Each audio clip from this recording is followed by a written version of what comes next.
Tidak.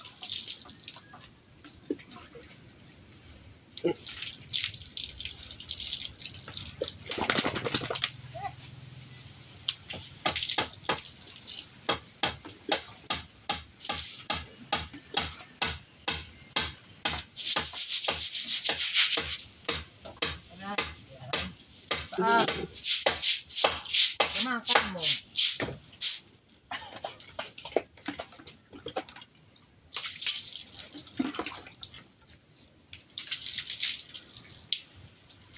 Ngayon ka lang nakakaligo kay wala kang bahay na maayos.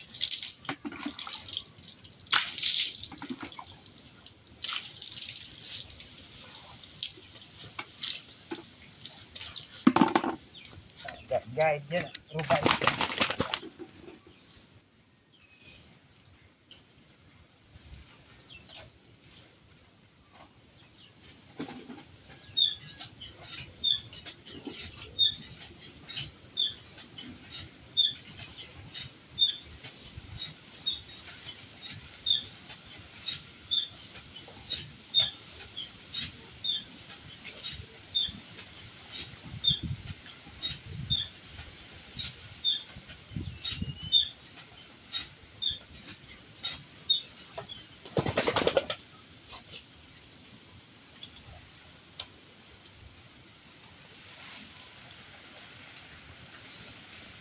Wala ka bang sinain?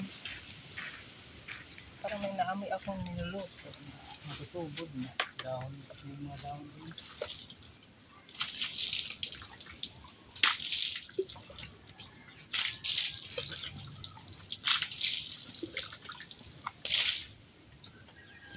Agay.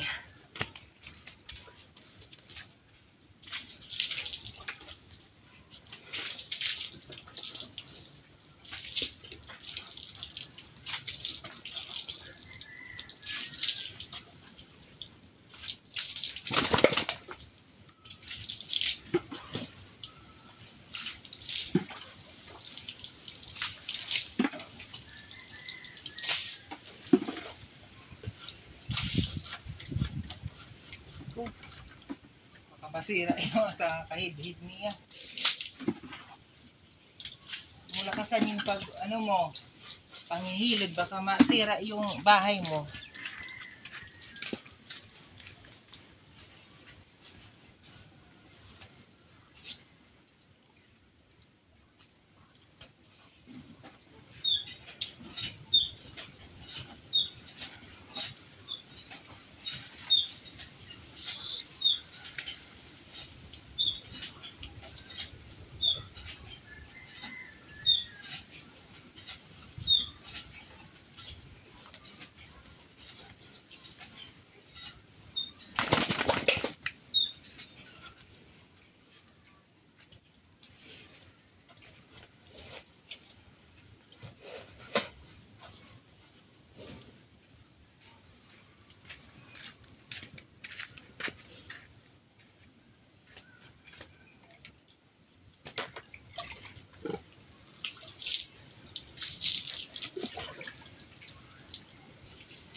Ayaw na matanggal ng kulay mo ah. Putim ka na, putim.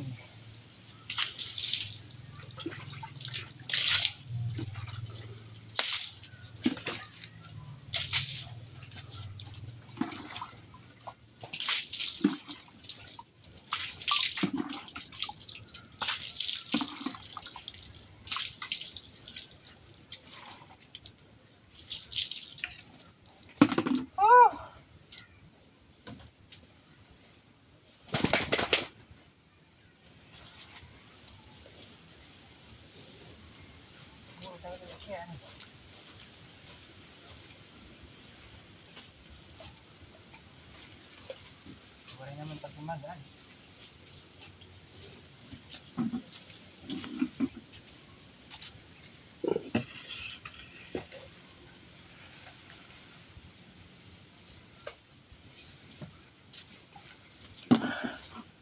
Ay nako, Ginoo ko.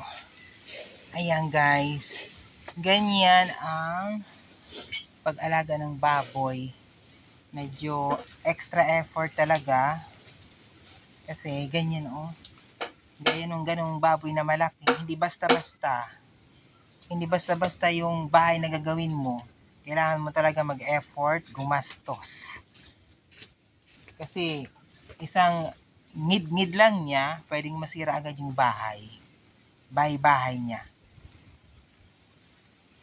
Ako, gusto ko talaga yung baboy na sa ganyan. Yung parang may bahay-bahay siya para kasi kadiri yung itsura pag dito sa lupa.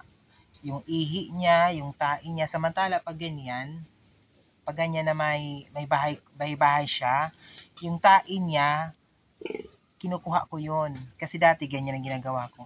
Kinukuha ko yon, nilalagay ko sa sako. Tapos yung sako na yan, gumagawa ako ng butas. Nakasya doon yung sako.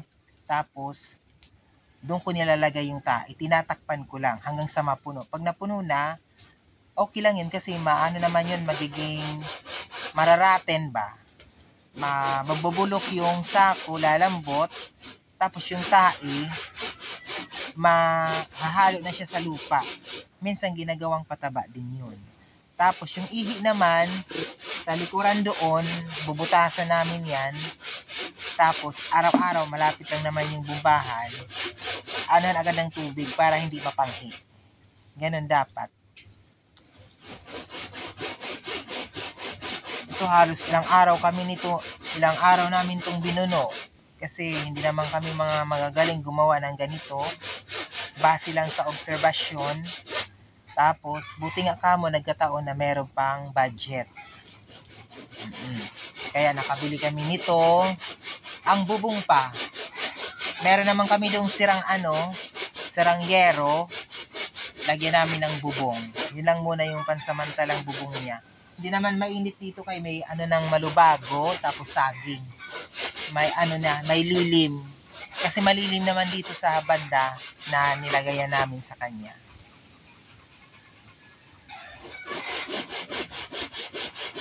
So, ganon. So, salamat uli sa inyong panonood at naway kumita rin tayo sa pagbablog na to. Of course, dahil nag-e-effort tayo. Lahat naman siguro na may effort, nag-e-effort na mga gawain ay mayroong reward. So, hopefully, magkaroon tayo ng reward through sa inyo. Pwede kayong mag-send ng stars, pwede kayong manood ng mga ads. O, ibig ko sabihin, hindi nyo kinakancel yung ads. Kumbaga, hinahayaan nyo lang na magkaroon ng ads, tapos continue sa panonood ng vlog ko. Okay, that would be all. Thank you. Medyo dugyo tayo ngayon. Bye!